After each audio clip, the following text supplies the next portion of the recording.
انتهت متعادلة بين النهضة البركانية والهلال السوداني. الهدف الأول رؤوف في حدود الدقيقة 13 بالنسبة للهلال السوداني، فيما هدف التعادل سجله شويعر من نقطة الجزاء في آخر أنفاس المباراة، وبالتالي لقاء العودة بكيغالي مهم جدا بالنسبة لفريق النهضة البركانية لكسب بطاقة التأهل رغم صعوبة المهمة أمام فريق منظم، فريق قوي، فريق كذلك يتوفر على عناصر جيدة، وبالتالي المهمة ليست بالسهلة أمام أبناء المدرب التونسي معين الشعباني لكسب بطاقة التأهل كما ذكرت لدور النصف النهائي. عبد الواحد، مباراة لحسن الحظ أنها انتهت متعادلة لأنها كانت يمكن تنتهي لصالح فريق الهلال السوداني لولا الخطأ الذي ارتكب في آخر أنفاس اللقاء والذي أعطى ضربة جزاء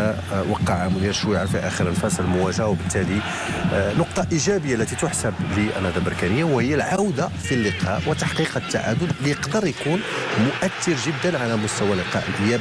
دائما مثل هذه النتائج تكون ملغومة على الطرفين وتشكل ضغط على الفريق المستقبل أو الفريق الضيف أو المستقبل بالفعل. أكيد بحكم السيناريو ديال المباراة ربما تكون نقولوا نقطة إيجابية. علاش؟ لأنه الرجوع في المباراة في الدقائق الأخيرة لو كان بالإمكان ديالو ينهزم فريق نهضة بركان.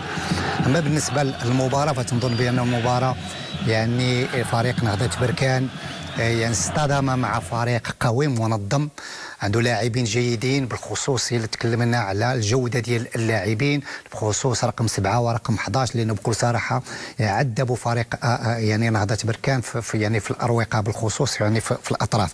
ولكن فريق يعني نهضة بركان دخول البحيري كان بالامكان ديالو يعطي واحد الثقه للوسط الميدان واضافه، لانه شفنا حتى في بعض الاحيان تيكونوا بعض المحاولات وتنشوفوا اللاعبين ديال وسط الميدان ما تيديروش هذيك المتابعه للاعبين اللي في الاطراف.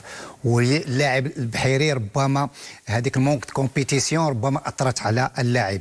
اكيد بانه يعني فريق الهلال السوداني يعني دار واحد المقابله كبيره ومقابله جيده. في بعض الاحيان كانوا بعض الاخطاء بخصوص من الحارس يعني زنيتي اللي كان بالامكان ديالو يعني سجلوا الهدف، ولكن دائما ملي تضيع تستقبل. ومن بعدها بدات يتحرك نهضة بركان اكثر بالخصوص في الجهه اليسرى اللي كان اللاعب مساوي بكل صراحه كان مؤثر. نعم. يعني ويعني اصطاد ضربه جزاء اللي كانت مهمه بالنسبه لنهضة بركان. نعم.